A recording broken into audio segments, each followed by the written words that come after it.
मुंबईसारख्या शहरात मोठ्या पगाराची नोकरी सोडून गावातच त्यांनी मूर्तिकलेला वाव दिलाय। गणरायांच्या विविध आकर्षक मूर्तींवर आता तो शेवटचा हात फिरवतोय आणि त्यातच व्यस्त दिसून येतोय।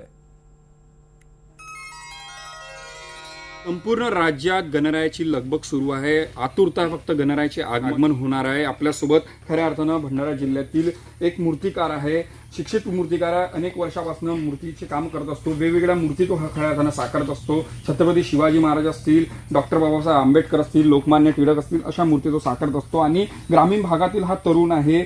मुंबई येथे नोकरी केल्यानंतर त्यांनी गावातच आपण हे मूर्तीचं काम करा आणि आपल्या कलेतून खऱ्या अर्थानं हा मूर्ती साकारत असतो।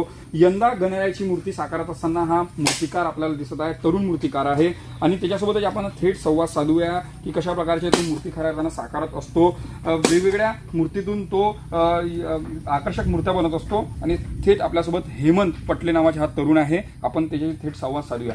काय सांगाल, नवीन नवीन मूर्त्या तुम्ही साकारत असता, यंदा आपण कशा प्रकारच्या मूर्ती साकारत आहात, काय भावना खऱ्या अर्थाने गणेश भक्तांची आहे? यावर्षी म्हणजे एक जसे लालबागचे जे पॅटर्न असते मुंबईला, ते एक तुमसरला म्हणून एक मूर्ती जाते, ती एक आपण आता साकारत आहोत। याच्यामध्ये काम सुरू आहे त्याच्या। आणि बाकीच्या जसं रेफरन्सच्या हिशोबाने जसं कस्टमर असतात त्यांच्याकडे जे रेफरन्स असतात त्या रेफरन्सच्या हिशोबाने आपण मूर्त्या घडवत असतो। काय सांगाल, एक तरुण आहे, मुंबईत भरभक्कम नोकरी मिळू शकत होती, नवं पॅकेज भेटू शकतं, मातीतच राहून गणरायाची मूर्ती तयार करणं, शेतातच राहून शेतातली मातीनं हा संपूर्ण मूर्ती तुम्ही करत असतात। काय खऱ्या अर्थानं तुम्ही संदेश जिल्ह्यातील ग्रामीण भागातील लोकांना द्या? नेमकं म्हणजे काय आहे की जसं एक आवड कलेची जी आहे ना, पैशापेक्षा आवड म्हटलं की ज्याला ज्या क्षेत्रामध्ये आवड असते ते महत्त्वाचं असते। नवीन नवीन मूर्त्या, आकर्षक मूर्त्या या तरुणाने बनवल्या आणि गावातच राहून खऱ्या अर्थानं कला साकारत हा तरुण आहे।